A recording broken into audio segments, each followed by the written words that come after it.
സ്വാമിയേ ശരണമയ്യപ്പ, സ്വാമിയേ ശരണമയ്യപ്പ, സ്വാമിയേ ശരണമയ്യപ്പ. മണ്ഡലക്കാലമല്ലാതെ ശബരിമലയിൽ പോയി ഒന്ന് തൊഴണമെന്ന് അതിയായ ഒരാഗ്രഹമുണ്ടായിരുന്നു. അങ്ങനെയാണ്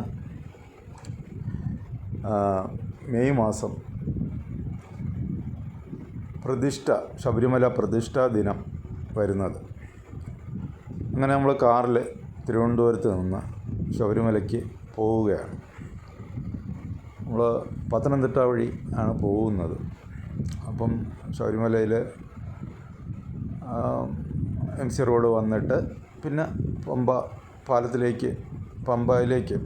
സന്നിധാനത്തിലേക്ക് പോകുന്ന ഒരു ദൃശ്യങ്ങളാണ് ഞാൻ നിങ്ങൾക്ക് കാണിച്ചു തരാനായിട്ട് ഉദ്ദേശിക്കുന്നത്.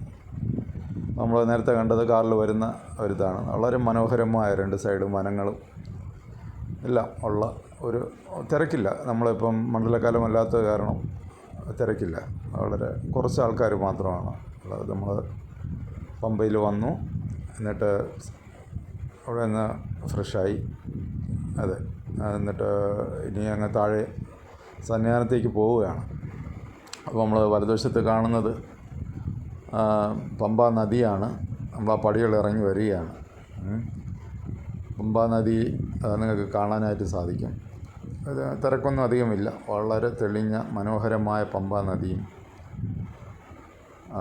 അയ്യപ്പന്മാരെല്ലാം നിങ്ങൾക്ക് കുറച്ച് അയ്യപ്പന്മാരൊക്കെ ഉള്ളൂ കാണാൻ പറ്റും. ഇത് പമ്പാ നദിയാണ്. വളരെ തെളിഞ്ഞ് ഒരു കലങ്ങലുമില്ല. മഴയുണ്ടായിരുന്നു തലേ ദിവസം. അപ്പം പമ്പ കുറച്ച്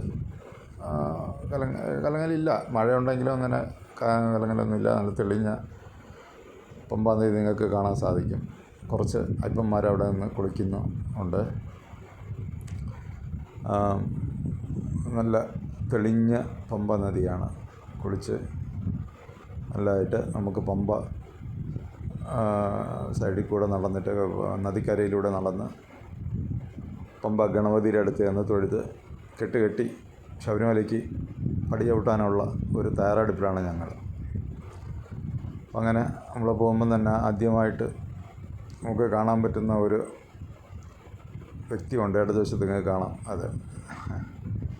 അവനങ്ങനെ നമ്മളെ ആൾക്കാരെല്ലാം അയ്യപ്പന്മാരെല്ലാം നോക്കുകയാണ്. മാളികപ്പുറത്ത് ഇഷ്ടംപോലെ മാളികപ്പുറത്തമ്മയും കന്യായി അയ്യപ്പന്മാരും ഒക്കെ ഉണ്ട്. ഇഷ്ടംപോലെ എന്ന് പറഞ്ഞാൽ അങ്ങനെയല്ല, എന്നാലും അത്യാവശ്യമുണ്ട്.